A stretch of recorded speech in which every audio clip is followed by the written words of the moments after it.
ஜெபிப்போம். அன்பும் இரக்கமுள்ள பரலோக பிதாவே, மனமகிழ்ச்சியான இந்த வேலைக்காக நன்றியோடு ஸ்தோத்திரிக்கிறோம். ஆண்டவரே, நாங்கள் நிற்பதும் நிர்மூலமாகாமல் இருப்பதும் கர்த்தருடைய கிருபையே. உம்முடைய இரக்கங்களுக்கு முடிவில்லை, அவை காலைதோறும் புதிதாக இருப்பதற்காக ஸ்தோத்திரம். ஒரு கூட்டமாக இணைந்த ஆண்டவரே, வேதத்தின் ரகசியங்களை அறிந்து கொள்ளவும், உம்மிடத்திலிருந்து ஐஸ்வர்யத்தையும் சுகத்தையும் பெற்றுக்கொள்ளவும் நாங்கள் கூடி வந்திருக்கிறோம்ப்பா. அன்னதினம் அண்ணா எங்களுக்கு நீர் கொடுக்கிறீர், அதற்காக உமக்கு நன்றி செலுத்தி ஸ்தோத்திரிக்கிறோம். அந்த நாளிலே வாழ வேண்டிய அனுதின ஆகாரத்தை எங்களுக்கு தருகிறதற்காக ஸ்தோத்திரம். இரவில் உண்டாக பயங்கரத்துக்கு எங்களை விலக்கி காத்தீரதுக்காக ஸ்தோத்திரம். பகலில் பறக்கிற அம்புக்கும் எங்களை விலக்கி காத்தீரதுக்காக ஸ்தோத்திரம். இருளில் நடமாடும் கொள்ளை நோய்க்கும் எங்களை காத்தீரதுக்காக ஸ்தோத்திரம். ஆண்டவரே, என் தேவைகளை சந்தித்தீர், திருமண வாழ்க்கை ஏற்படுத்தினீர், வேலை கொடுத்தீர், வேலை வாய்ப்பை உண்டு பண்ணினீர், உயர்வை ஏற்படுத்தினீர், குழந்தை பாக்கியத்தை கொடுக்கிறீர், அதுக்காக உமக்கு ஸ்தோத்திரம். திருமண உறவில் நீர் இருக்கிறீர், நன்றி செலுத்துகிறோம். என் பிள்ளைகளோடு கூட இருக்கிறீர், எங்கள் பேர பிள்ளைகளோடு இருக்கிறீர், எங்கள் பெற்றோர்களோடு கூட இருக்கிறீர், எங்களுடைய கணவன் மனைவிகளோடு கூட இருக்கிறீர். அவள் போக்கிலும் வரத்திலும் நீர் கூட இருக்கிறீர். அவர் வெளியிலும் இருக்கிறீர், போகையிலும் இருக்கிறீர், வருகையிலும் இருக்கிறீர். அப்பா, எத்தனை அப்படி கிருபையாக நடத்துகிற தயவுக்காய் ஸ்தோத்திரம். சர்வ வல்லவரே, எல் எலியோன் எல் எல்யோன் என்று அழைக்கப்படுகிறவரே, ஆண்டவரே, உம்மை நம்பி உம்மை நோக்கி பார்க்கிறோம். நோக்கி பார்த்த முகங்கள் பிரகாசம் அடைந்தன. முகங்கள் ஒருபோதும் வைக்கப்பட்டு போவதில்லை. ஏழை கூப்பிட்டான், கர்த்தர் கேட்டவனை எல்லா இடுக்கண்களுக்கும் நீங்களாக்கி ரட்சித்தார். இடுக்கண்கள், வியாதிகள், பலவீனங்களுக்கு நீங்களாக்கி ரட்சித்தார். ஆபத்தில் இருந்து நீங்களாக்கி ரட்சித்தார். அதற்கு ஸ்தோத்திரம், சத்திற்கு ஸ்தோத்திரம். நீ செய்த எல்லா நன்மைகளுக்காக, உபகாரங்களுக்காக எண்ணத்தை செலுத்துவோம் சுவாமி. இந்த ஒரு ரட்சிப்பின் பாத்திரத்தை எடுத்து தொழுது கொள்வோம். இயேசுவின் நாமத்தில் ஜெபிக்கிறோம் நல்ல பிதாவே, ஆமென். விண்ணப்பத்தை கேட்பவரே, என் கண்ணீரை காண்பவரே, சுகம் தருபவரே, ஸ்தோத்திரம் இயேசுநாதன் என்ற பாடலை பாடவும். விண்ணப்பத்தை கேட்பவரே, என் கண்ணீரை காண்பவரே, சுகம் தருபவரே, ஸ்தோத்திரம் ஏசையா, சுகம் தருபவரே, ஸ்தோத்திரம் ஏசையா. உம்மால் கூடும், எல்லாம் கூடும், ஒரு வார்த்தை சொன்னால் போதும். உம்மால் கூடும், எல்லாம் கூடும், ஒரு வார்த்தை சொன்னால் போதும். ஐயா, ஒரு வார்த்தை சொன்னால் போதும். ஐயா, ஒரு வார்த்தை சொன்னால் போதும். விண்ணப்பத்தை கேட்பவரே, என் கண்ணீரை காண்பவரே, சுகம் தருபவரே, ஸ்தோத்திரம் ஏசையா. மனதுருகி கரம் நீட்டி அதிசயம் செய்பவரே, மனதுருகி கரம் நீட்டி அதிசயம் செய்பவரே, ஐயா அதிசயம் செய்பவரே, ஐயா அதிசயம் செய்பவரே. விண்ணப்பத்தை கேட்பவரே, என் கண்ணீரை காண்பவரே, சுகம் தருபவரே, ஸ்தோத்திரம் ஏசையா.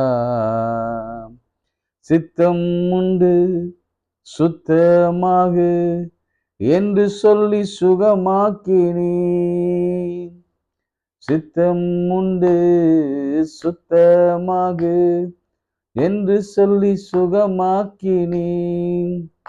ஐயா என்று சொல்லி சுகமாக்கினீர். ஐயா என்று சொல்லி சுகமாக்கினீர்.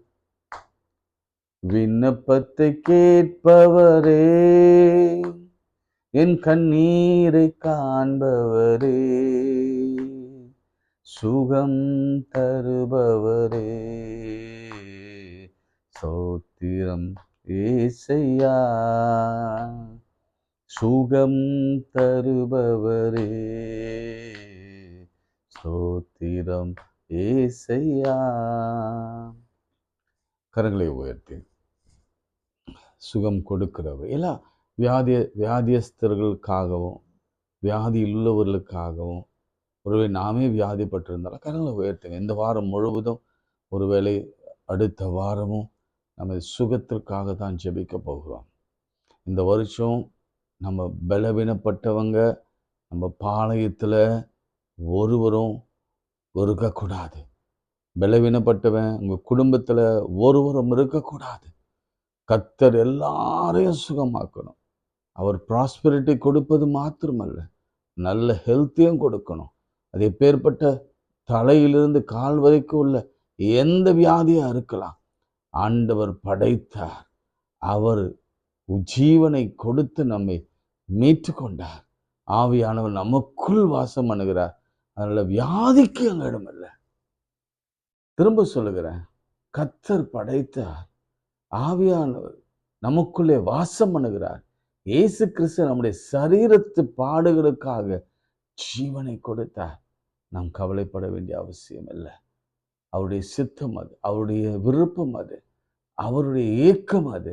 சுகமாக்குவார். இப்பொழுதும் கூட அநேகருடைய தலைகளில் கர்த்தருடைய கரம் வைக்கப்படுகிறது. அநேகருடைய இல்லங்களில் கர்த்தர் புறப்பட்டு வருகிறார். அநேக மருத்துவமனைகளில் கர்த்தர் போய் சந்திக்கிறார். இந்த தெய்வீக சுகத்தை கர்த்தர் கட்டளையிடுகிறார். அது மாத்திரமல்ல, உலக பிரகாரமான தேவைகளையும் கடனும், ஒருவேளை குழந்தையிலையோ திருமணமாகலையோ அனைத்தையும் தேவன் சந்திக்க அவர் தயாராக இருக்கிறார். இயேசுவின் நாமத்தில் ஜெபிக்கிறோம் நல்ல பிதாவே, ஆமென்.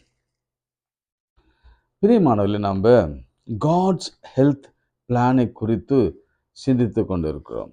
நேற்று ஒரு வசனத்தை உங்களுக்கு நான் காண்பித்தேன். ஆதியாகமம் 1ஆம் அதிகாரத்தில் 29, 30 இந்த 2 வசனங்கள் மிக முக்கியமான அடிப்படையான ஒரு வசனம். ஆரம்பத்தில் கர்த்தருடைய டயட் பிளான், கர்த்தர் நம்முடைய ஹெல்த்துக்காக கொடுக்கப்பட்ட ரூல், இது எல்லாமே இந்த 2 வசனம் அடங்கி இருக்கிறது. நேற்று நான் சொல்லும் பொழுது ஆண்டவர் முதலாவது வெஜிடேரியன் தான் சாப்பிட வைத்தார். ஃப்ரூட்ஸ், நட்ஸு, அதுதான் அவர் சாப்பிட வைத்தார். லீவ்ஸு, ஃப்ரூட்ஸு, நட்ஸு, அப்புறம் வேறு என்ன, அந்த மாதிரி வெஜிடேரியன் உணவு தான் சாப்பிட வைத்தார் என்று நான் சொன்னேன். நான் சில பேர் ஒருவேளை அடுத்த வசனம் யாராவது படிச்சிருப்பீங்களோ, எனக்கு ஃபோன் பண்ணி கேள்வி கேட்பீங்களோன்னு நான் எதிர்பார்த்தேன். எனக்கே கூட அடுத்த வசனங்களை பற்றி யாராவது கேட்பாங்களா அப்படின்னு ஒரு விருப்பம் இருந்தது. அடுத்த வசனம் 30th வாசிக்கிறேன் பாருங்களேன். பூமியில் உள்ள சகல மிருக ஜீவன்களுக்கும், ஆகாயத்தில் உள்ள சகல பறவைகளுக்கும், பூமியின் மேல் ஊறும் பிராணிகள் எல்லாவற்றுக்கும், பசுமையான சகல பூண்டுகளையும் ஆகாரமாய் கொடுத்தேன். அது அப்படியே ஆயிற்று. அப்போ மிருக ஜீவன்களுக்கும், ஆகாயத்து பறவைகளுக்கும், ஊறும் பிராணிகளுக்கும் பசுமையான சகல பூண்டுகளும் ஆகாரமாய் கொடுத்தார். அதுங்களுமே கூட என்ன கொடுத்தார் தெரியுமா? வெஜிடேரியன் தான் கொடுத்தார். நல்ல தயவு செய்து ஆவியானவர் சபைகளுக்கு பேசுகிறத ஆழம் மனசுல எடுத்துங்க. ஆதியிலே, இந்த பிகினிங், கர்த்தருடைய ஹெல்த் பிளான் என்ன, கர்த்தருடைய டயட் ஷீட் என்ன, கர்த்தருடைய நியூட்ரிஷன் என்ன, இது புரியலனா நம்மால இந்த வருடத்துல அல்லது எந்த வயதிலையும் நம்ம சுகமாய், ஆரோக்கியமாய், நெடுநாளாய் வாழவே முடியாதுங்க. வாழவே முடியாது. சரி, எத்தனை பேர் இப்ப நீங்க இதுல வெஜிடேரியனா இருக்கீங்க? எத்தனை பேர் ஒருவேளை சரி வாரத்துக்கு ஒரு நாள் நான் வெஜிடேரியன், 6 நாட்களும் நான் வெஜிடேரியன் தான். எத்தனை பேர் தவறாம கீரை வகைகளை சாப்பிட்றீங்க? எத்தனை பேர் தவறாம பழங்களை எடுத்துக்கொள்கிறீங்க? எத்தனை பேர் தவறாம நட்ஸ், பாதாமோ அல்லது முந்திரியோ அல்லது அக்ரூட்டோ அல்லது மேபி நட்ஸ், வேர்க்கடலை ரொம்ப எளிமையாக ஏழைகளுக்கு மிகவும் ஏழைகளுக்கு உகந்த உணவு என்று சொல்லுவாங்க வேர்க்கடலை. இந்த மாதிரி nuts, fruits, leaves, vegetables, cauliflower, இதெல்லாம் இப்போ டெங்கு அப்படி வந்ததுன்னா முதலாவது அவங்க ப்ரெஸ்கிரைப் பண்ணுறது என்னன்னா காலிஃப்ளவர், கிரீன் காலிஃப்ளவர். அடுத்து அவங்க ப்ரெஸ்கிரைப் பண்ணுகிறது என்னன்னா பப்பாளி பழம், பப்பாளி காயை சமைச்சு கொடுக்கணும், பப்பாளி இலை. நீங்க கொஞ்சம் கவனிச்சு பாருங்க, நம்முடைய கர்த்தர் நமக்கு இயற்கையாகவே பழங்களையும் காய்களையும் கனிகளையும் புல் பூண்டுகளையும் அவர் இயற்கையா படைத்திருக்கிறார். அதனால தான் இயற்கை வைத்தியங்களும் சித்தாவும் இன்று உலகம் எங்கும் புகழ்பெற்று வந்து கொண்டிருக்கிறது. சித்தால கேன்சருக்கான மருந்து இருப்பதாக கிளைம் பண்றாங்க. ஸோ ஓகே, அந்த பக்கம் போக வேண்டாம். ஆனால் உங்கள் இடத்துல கேள்வி கேட்கறது என்னன்னா, 2 விஷயம், 2 வசனம் முக்கியமாக எழுதி வச்சுக்கோங்க. God's diet plan, God's plan in the garden of Eden அப்படின்னு போட்டா, இன்னும் தேவன் இந்த பூமியில எங்கும் விதைத்தரும் சகல பூண்டுகளையும் விதைத்தரும் கனிமரங்களையும் கனிமரங்களுமாய் சகல விருட்சங்களையும் உங்களுக்கு கொடுத்தேன், அவைகள் உங்களுக்கு ஆகாரமா இருக்க கடவுது. யாருக்கு?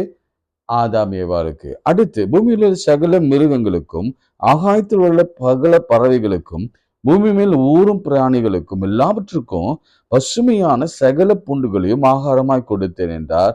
அது அப்படியே ஆயிற்று. இதற்கு ஆதாரமா இன்னொரு சொல்ற பாருங்க, எவ்வளவு நாள் இதை அவங்க அதுக்கப்புறம் ஏதன்லேருந்து துரத்தப்பட்டாங்க. துரத்தப்பட்ட பிறகும் கூட அவர்கள் இந்த பூண்டு இலைகள், பழங்கள், காய்கள், கீரைகள் இவைகளை தான் அவங்க சாப்பிட்டாங்க. எப்போ அவங்க நான்வெஜ் சாப்பிட ஆரம்பித்தாங்க அப்படின்னு சொன்னா, ஒருவேளை உங்களுக்கு புரிந்து கொள்ளும்படியா எப்போனா நோவா காலத்துக்கு பிறகுதான் என்று சொல்லி அறிஞர்கள் சொல்றாங்க. நோவா காலத்துல என்ன நடந்தது பார்க்கலாம். ஆதியாகமம் 9ஆம் அதிகாரம் பின்பு 1ஆம் வசனம். பின்பு தேவன் நோவாவை அதனுடைய குமாரனை ஆசீர்வதித்து, நீ பலுகி பெருகி பூமியை நிரப்புங்கள், உங்களை பற்றிய பயம் அச்சம் பூமியில் உள்ள சகல மிருகங்களும் ஆகாயத்தில் உள்ள சகல பறவைகளுக்கும் உண்டாயிருக்கும், பூமியிலே நடமாடுகிற யாவும் சமுத்திர மச்சங்கள் யாவும் உங்களுக்கு கையளித்தேன். ஆனா அவர் உள்ள போகும்போது எல்லா மிருகங்களையும் ஜோடு ஜோடாக அவர் கொண்டு போனார். நான் உங்களுக்கு கேட்கிறேன், ஜோடு ஜோடாக கொண்டு போனவர்களுக்கு அந்த மிருகங்களுக்கு உணவு என்னவாக இருந்திருக்கும்? சிங்கத்திற்கு என்ன உணவு இருந்திருக்கும்? புலிக்கு என்ன உணவு இருக்கும்? புலிக்கு ஒரு ஆடு இருந்திருக்குமா? இல்ல இல்ல இல்ல இல்ல. நான் நினைக்கிறேன் அந்த காலத்துல புலி புல்ல தின்னும். ஓகே, இப்பதான் நம்ம சொல்லும் புலி புல்ல தின்னுமா? இல்ல, ஆண்டவர் படைப்பில் அந்த காலத்துல ஒருவேளை அதற்கு விரும்புகிற சில காரியங்கள் உங்களுக்கு தெரியுமா?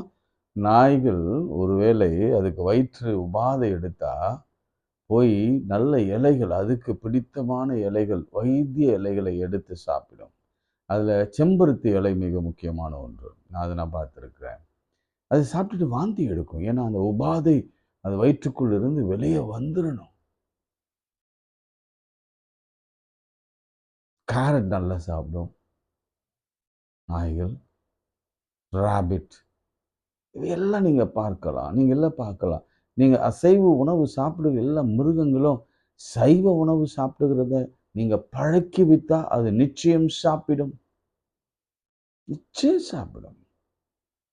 அதனாலதான் சொல்றேன், நோவா காலத்து வரைக்கும் இந்த 9:2 வரைக்கும் கர்த்தருடைய திட்டம் என்னன்னா, மாஸ்டர் நியூட்ரிஷன், நம்ம மாஸ்டர் நியூட்ரிஷன் அவருடைய திட்டம் என்னன்னா வெஜிடேரியன், இயற்கை உணவு.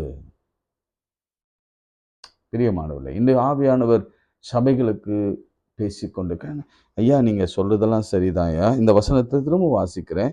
ஏன்னா 9:2 தான் மிக முக்கியம். 1:29-30 எவ்வளவு முக்கியமோ ஜெனசிஸ்ல, அதே மாதிரி 9:1-2 மிக முக்கியம். தேவன் நோவாவை நோக்கி சொல்றாரு, உங்களை பற்றிய பயமும் அச்சம் பூமியில் உள்ள சகல மிருகங்களுக்கும் ஆகாயத்தில் உள்ள சகல பறவைகளுக்கும் உண்டாயிருக்கும். அப்பதான் எல்லா மிருகங்களும் பயப்பட ஆரம்பிச்சுச்சான்.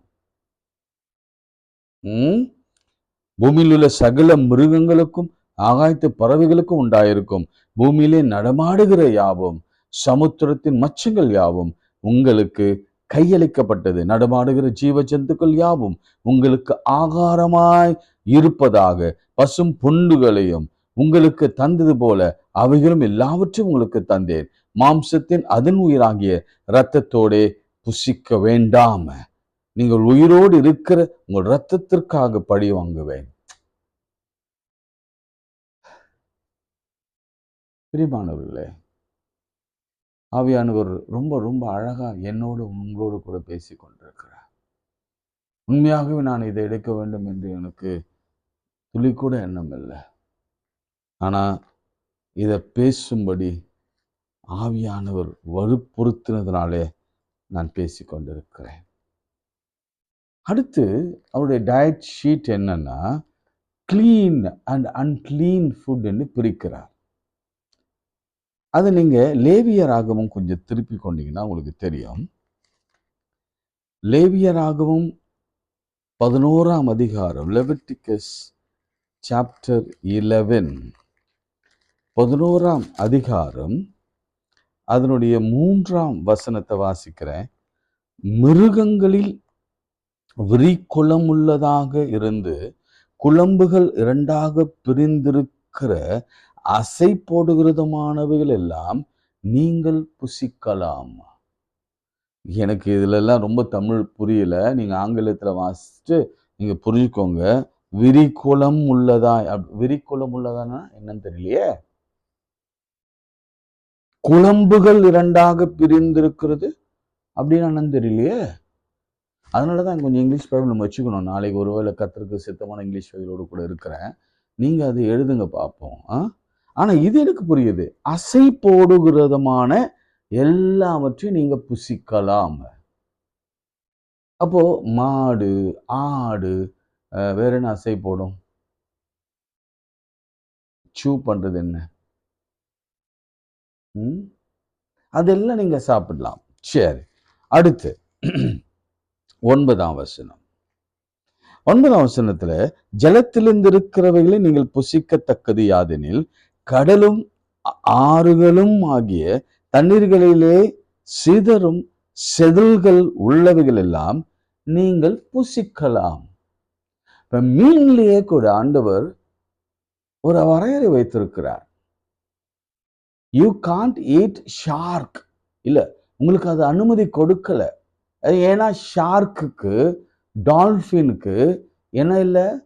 செதில்கள் இல்லை.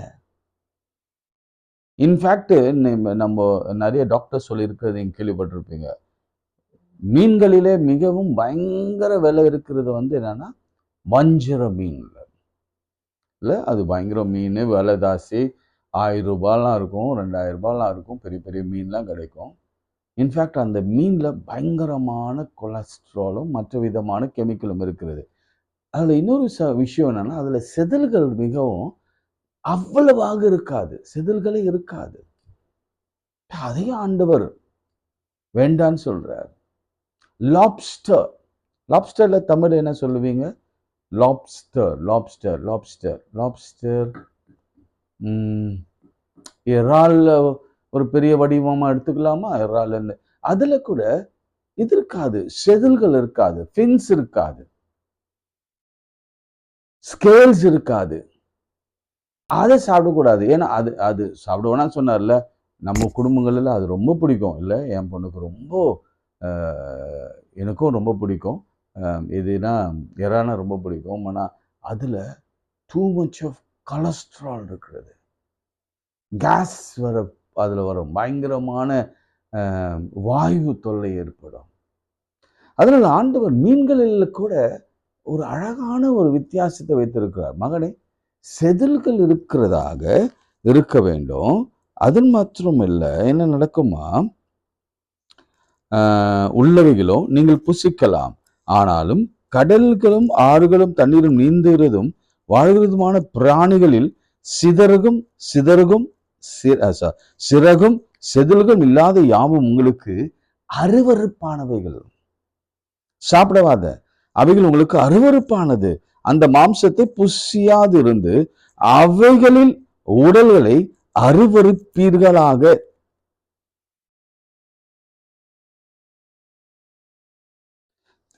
பறவைகள்ல பாருங்க, பறவைகளை எதெல்லாம் அருவருக்கத்தக்கதான்? கழுகு, கருடன், கடல் உராஞ்சிகள், பருந்து, வல்லூறு, சகலவித காகங்கள், தீக்குருவிகள், கூகை, செம்பும், சகலவித டேகையும், ஆந்தை, நீர்க்காகவும், கோட்டானும், நாரை, கொக்கு. அதாவது சாப்பிட்டீங்கன்னா நானும் சாப்பிடுவேன் கொக்கு. ஐயோ, சாப்பிடக்கூடாதான் கொக்கு. அதாவது கூழ்கடாவும் குறுகும். கொக்கு திரும்ப வருது, கொக்கு. ஓ, நாரை வேற கொக்கு வேற. ஓ, ஓகே ஓகே. சகலவித ராஜாளி பெரிய அது. புழுங்கொத்தியும், வெள்ளவவ்வாலும் ஆகியவைகளே. பறவைகளில் 4 கால் நடமாடுகிற ஊரு பிராணிகள் யாவும் அருவருக்கப்பட்டது. சாப்பிடக்கூடாது, அதெல்லாம் சாப்பிடக்கூடாது. 28ஆம் வசனம் வரைக்கும் ஆண்டவர் எதெல்லாம் சாப்பிடக்கூடாது, எதெல்லாம் அருவருக்கணும், எதெல்லாம் தீட்டுப்பட்டது என்று அவர் சொல்லிக்கொண்டே அவர் வருகிறார். எஸ்ஐயா 66 கொஞ்சம் எடுத்துக்கொள்ளுங்க. நான் முடிக்கலாம். நம்ம நேரம் போகிறதே தெரிய மாட்டேங்குது. நான் நேரத்தை ரொம்ப எடுத்துக்கிறேன். நீங்கள் கொஞ்சம் எப்படி பார்க்க போறீங்க தெரியல. 66 15 17. இதோ நம்முடைய கோபத்தின் உக்கிரமாகிய நம்முடைய கடிந்து கொள்வதிலும் அக்னி சுவாலியாக செலுத்தும் கர்த்தருடைய அக்னியோடு வருவார். பெருங்காற்று போன்ற அவருடைய ரதங்கள். ஓகே, இது என்ன இருக்கு? 17ஆம் வசனம்.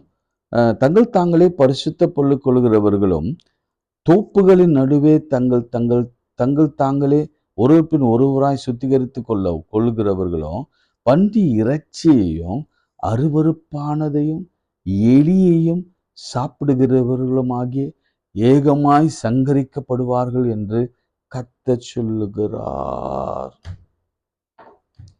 நல்ல வேலைக்கு நம்ம ஊர்ல பன்றி சாப்பிடுறதில்ல. நாம யூஎஸ்ஏலாம் பண்ணி தான் அவங்க சாப்பிடுவாங்க. காலையில் பிரேக்ஃபாஸ்ட்டு அதுதான்.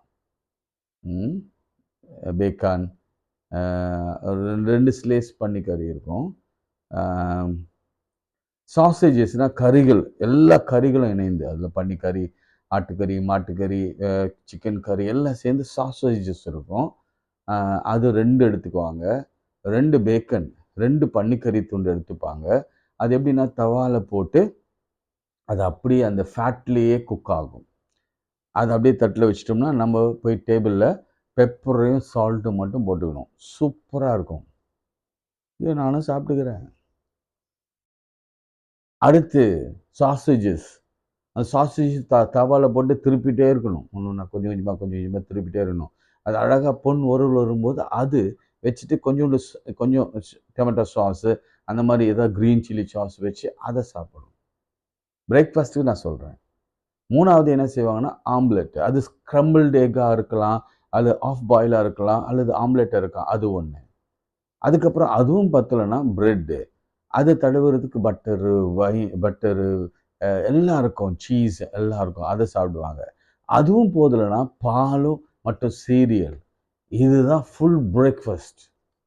ஆனால் அங்கே இருக்கிற ஒரு நல்ல குணம், ஹேபிட் என்னென்னா, காலையில் சாப்பிட்டாங்கன்னா ஃபுல்லாக அதோட மாலை தான் சாப்பிடுவாங்க. இடையில எதுவும் சாப்பிட, டீ, காஃபி இதை தவிர வேறு எதுவும் சாப்பிட மாட்டாங்க. ஜங்க் ஃபுட் கூட சாப்பிட மாட்டாங்க.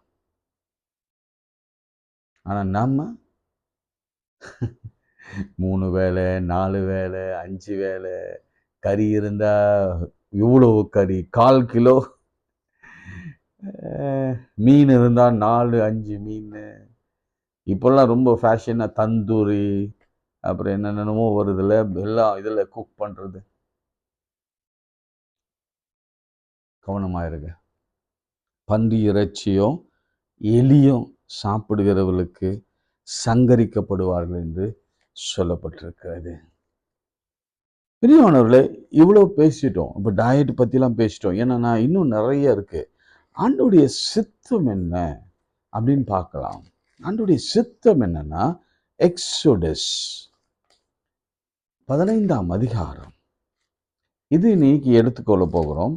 15ஆம் அதிகாரத்தில் அவர் சொல்லுகிறார், 26ஆம் வசனம், உன் தேவனாகிய கர்த்தருடைய சத்தத்தை கவனமாய் கேட்டு, கமான் சபையே கவனமாய் கேட்டு, உங்களுக்கு வியாதி இல்லாமல் இருக்கணும்னா அவர் பார்வைக்கு செம்மையானதை செய்து அவருடைய கட்டளைகளுக்கு செவி கொடுத்து அவருடைய நியமங்கள் யாவும் கை கொண்டார். அவர் சொன்னது கட்டளைகள்ல இப்படி ஃபுட் நீங்க சாப்பிட்டீங்கன்னா, இப்படி ரத்தத்தை சாப்பிடாம, கொழுப்பு சாப்பிடாம, அவர் சொன்ன எல்லாத்தையும் சாப்பிடாம அவர் சொன்னதை மாத்திரம் சாப்பிட்டீங்கன்னா, அது நியமங்களை கை கொண்டால் நான் எகிப்தியருக்கு வரி பண்ணினேன். அப்படின்னா எகிப்தியர்கள் இதெல்லாம் சாப்பிடுவாங்க. எகிப்திற்கு வர பண்ணின வியாதிகளில் ஒன்றையும் உனக்கு வர பண்ணேன், நானே உன் பரிகாரியான கர்த்தர். சொல்லுங்க, நானே உன் பரிகாரியான கர்த்தர். அவர் முதல்ல பரிகாரி. He who created us, God who created us, he became the healer, the God who healeth thee. அவர் சொன்னார், எகிப்தில் வந்த வியாதிகளில் ஒன்றையும் நான் உனக்கு வர பண்ணேன். இந்த ப்ராமிஸை கையில் எடுக்கணும். இந்த ப்ராமிஸை கையில் எடுக்கணும். நான் உனக்கு சௌக்கியமும் ஆரோக்கியமும், கர்த்தர் சொல்ற வார்த்தை எரேமியால இருக்கும் நினைக்கிறேன், 33 நினைக்கிறேன்ல, நான் உனக்கு சௌக்கியமும் ஆரோக்கியமும் வர பண்ணி உன் காயங்களை ஆற்றுவேன். 6ஆம் வசனம், இதோ நான் அவர்களுக்கு சௌக்கியமும் ஆரோக்கியம் வர பண்ணி அவளை குணமாக்கி அவளுக்கு பரிபூர்ண சமாதானத்தையும் சத்தியத்தையும் வெளிப்படுத்துவேன். எப்போ? என்னை நோக்கி கூப்பிடு, அப்பொழுது நான் உனக்கு உத்தரவு கொடுத்து நீ அறியாததும் உனக்கு எட்டாதமான பெரிய காரியங்களை நான் செய்வேன். இதோ நான் அவர்களுக்கு சௌக்கியமும் ஆரோக்கியமும். சௌக்கியம்னா பலன், ஆரோக்கியம்னா சுகம். இதை நான் தமிழ்ல உங்களுக்கு சொல்றேன். சௌக்கியம்னா பலன், நல்ல ஸ்ட்ரென்த், நல்ல ஸ்ட்ரென்த்தா இருப்பீங்க. ஆரோக்கியம்னா சுகம். உன் ஆத்மா வாழ்வதை போல நீ எல்லாவற்றிலும் வாழ்ந்து சுகமாயிருப்பாய். Health, good health. அவர்களுக்கு பரிபூர்ண சமாதானம், சத்தியத்தை நான் வெளிப்படுத்துவேன். இந்த புது வருஷத்துல ஆண்டவர் பேசுறாரு. பேசும் பொழுது நம்ம அப்படியே தலை வணங்கி அவர் பாதத்தை முத்தமிட்டு ஏற்றுக்கொள்ளணும். ஆண்டவரை, இனி நான் எப்படியாவது இந்த இந்த இந்த பிளானை, டயட் ஷீட்டை, காட்ஸ் டயட் ஷீட்டை, டயட் பிளானை நான் ஃபாலோ பண்ணுவேன் கர்த்தாவே. எப்படியாவது நிறைய வெஜிடபிள்ஸ், நிறைய கீரைகள், நிறைய ஃப்ரூட்ஸ், நிறைய நட்ஸு, ரொம்ப எளிமையாக கிடைக்கிறது தான் நான் சொல்கிறேன். ரொம்ப நீங்கள் சொல்லலாம், ஆப்பிள் ரொம்ப விலை விற்குது, பொமோகிரேனேட் ரொம்ப விலை விற்குது, அப்புறம் ட்ராகன் ஃப்ரூட்ஸ் ரொம்ப விற்குது, பயங்கரமான அவகாடோ பயங்கரமாக விற்குது. இன்னும் ஏன் அவ்வளோ காஸ்ட்லிக்கெல்லாம் போகணும்? ஒரு கொய்யாப்பழம் எவ்வளோ இருக்கும்? மேக்சிமம் எவ்வளோ இருக்கும்? 5 ரூபா. அது ஒரு நாளைக்கு ஒன்று எடுத்தாலே போதும். சரி, கீரைகளுக்கு எங்கேயா போவேன்? மரம், நம்ம வீட்டு பிள்ளையிலே ஒரு முருங்கை மரம் ஒன்று வச்சுட்டா போதும். அதில் முருங்கைக்காயும் கீரையும் நமக்கு கிடைக்கும். வேற என்ன கீரை வேணும்? கொஞ்சம் இல்லை, கொஞ்சம் வெந்தயத்தை ஒரு சின்ன மட்டில் போட்டு, ஒரு பாக்ஸ் இருக்கும், நீங்கள் கண்டாமினேட்டட் பாக்ஸ் ஏதாவது இருக்கும், அதில் கொஞ்சம் நல்ல செம்மண்களை போட்டு கொஞ்சம் வெந்தயத்தை அதில் தூவி விட்டிங்கன்னா அதில் அப்படியே அழகாக வெந்தய இலை முளைச்சிடும். கீரை டெய்லி வெந்தய கீரையை சாப்பிடலாம். தினந்தோறும் ஒரு பழம், தினந்தோறும் ஒரு காய், தினந்தோறும் ஒரு கீரை, தினந்தோறும் கொஞ்சம் சாதம், அது ரொம்ப நல்லது தானே. வீட் நாளைக்கு நான் உங்களுக்கு சொல்கிறேன், ஆண்டவர் கானான் தேசத்தில் என்னென்ன இருக்கும், என்னென்ன வைத்திருந்தார், என்னென்ன பழங்களும் கனிகளும் வைத்திருந்தார் என்று நாளைக்கு நான் சொல்லுகிறேன். ரொம்ப இன்ட்ரெஸ்டிங்காக இருக்கும். பைபிள் பயங்கர இன்ட்ரெஸ்டிங். எல்லாம் நமக்காக தான். ஏனென்றால் ஆண்டவர் வார்த்தை சொல்லுகிறது, ஒரு அற்புதத்தை பார்க்கலாம். மத்திய 8ல் மலையிலே இறங்கின பிறகு திரளான ஜனங்கள் பின் சென்றார்கள். அப்பொழுது குஷ்டரோகி ஒருவன் அவரை பணிந்து கொண்ட, ஆண்டவரே, உமக்கு சுத்தமானால் என்னை சுத்தமாக்க உம்மால் கூடும், உம்மால் ஆகும் என்றான். இயேசு தமது கையை நீட்டி அவனை தொட்டு, எனக்கு சித்தம் உண்டு. சித்தம்னா என்னங்க? வாட் இஸ் மீன் பை சித்தம்? Will, right? வில். வில்னா என்ன?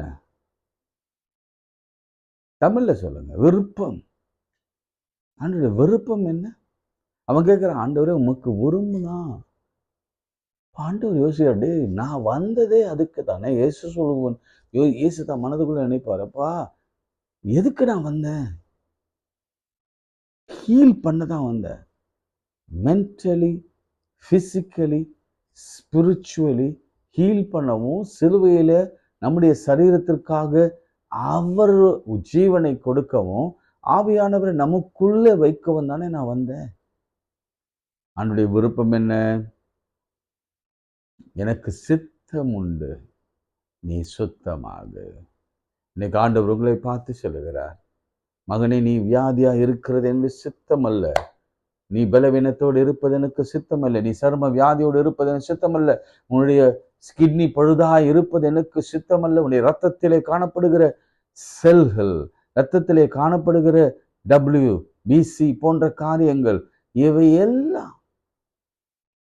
இதெல்லாம் கெட்டு போவது எனக்கு சித்தம் அல்ல. உன் சிந்தையும் இருதயமும் உன்னுடைய நுரையீரலும் உன்னுடைய கணையமும் உன்னுடைய லிவரும் உன்னுடைய உடல் உறுப்புகளும் கெட்டு போவது எனக்கு சித்தம் அல்ல. எனக்கு சித்தம் உண்டு, நீ சுத்தமாகு. கைகளை உயர்த்தி, ஆண்டவரே, நீ சொன்னீர் எனக்கு சித்தம் உண்டு, நீ சுத்தமாகு.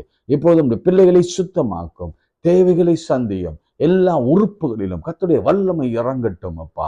ஒரு விடுதலை கொடுக்கட்டும். நாங்கள் தியானிக்கிற இந்த நேரத்தில், இந்த வாரத்தில், அல்லது எப்போதெல்லாம் அந்த ஹீலிங் பற்றி தியானிக்கிறோமோ அன்றெல்லாம் ஒரு குடும்பத்திலாவது, 2 குடும்பத்திலாவது, அல்லது 10 குடும்பத்திலாவது கர்த்தருடைய வல்லமை இறங்கி வந்து விடுதலை ஆகட்டும்.